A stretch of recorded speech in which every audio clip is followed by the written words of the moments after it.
salib Tuhan ini menebus hukuman dosa kita. Karena itulah makanya Tuhan Yesus itu mati memikul atau menanggung kutuk dosa kita. Kutuk dosa, hukuman dosa sudah dia pikul, sudah dia tanggung, dia sudah diselesaikan di atas salib. Oke. Kemudian kita hidup, menjalani hidup. Sampai nanti kemudian kita meninggal.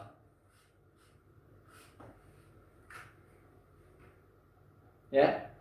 Nah, Bapak Ibu, disinilah ini kita mesti paham ya di sini. Setelah Tuhan Yesus itu memikul segala hukuman dosa dan kutuk dosa kita,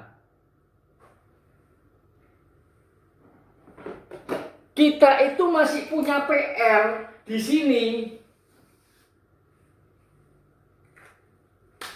Kita itu masih punya PR di sini.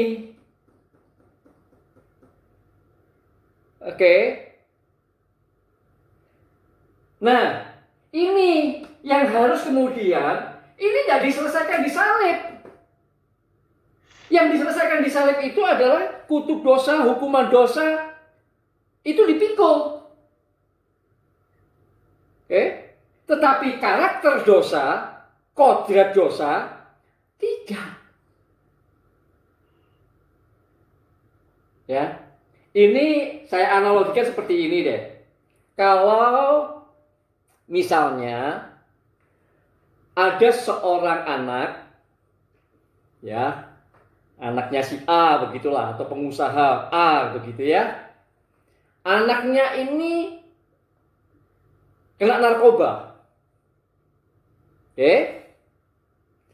Sekali waktu setelah dia narkoba sekian lama, dia ditangkap polisi.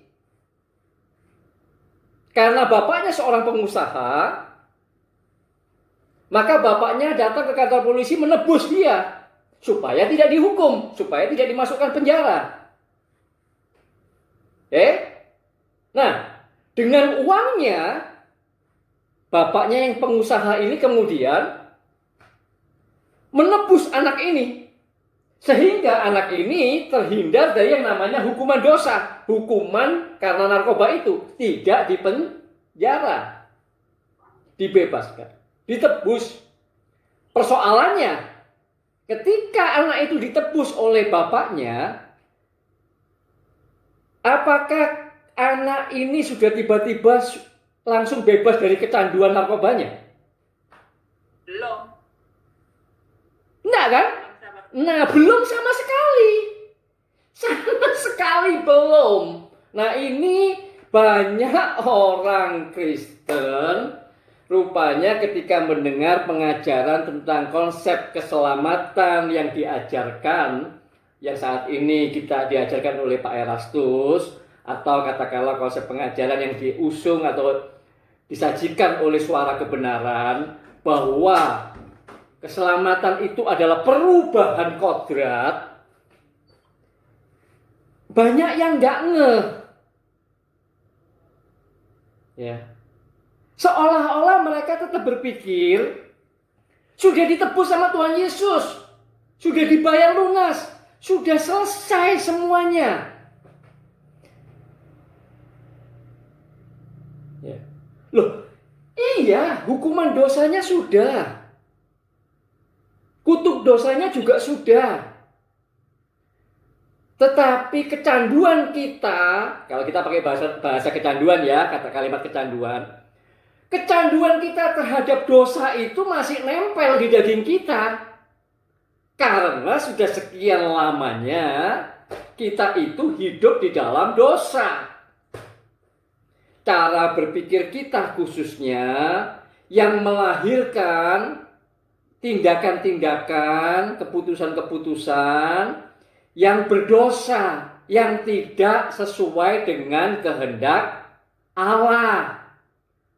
Nah, ini kan nggak mungkin terima Yesus, dibaptis, terus jadi manusia baru. Kan tidak mungkin. Ya. Nah, inilah yang makanya kenapa kita itu belajar untuk mengubah kecanduan kita kepada dosa, atau disebutkan lebih tepatnya lagi karakter dosa kita, kodrat dosa kita itu. Nah, di sini. Jadi akhirnya kodrat dosa ini atau karakter dosa ini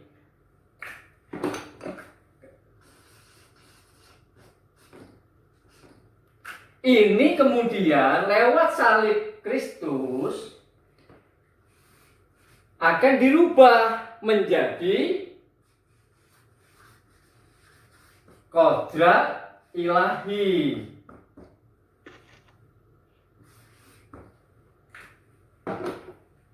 Nah, proses ini adalah proses selama kita hidup. Ya. Sampai benar-benar kita itu memiliki kodrat ilahi atau yang dinamakan sebagai karakter Kristus.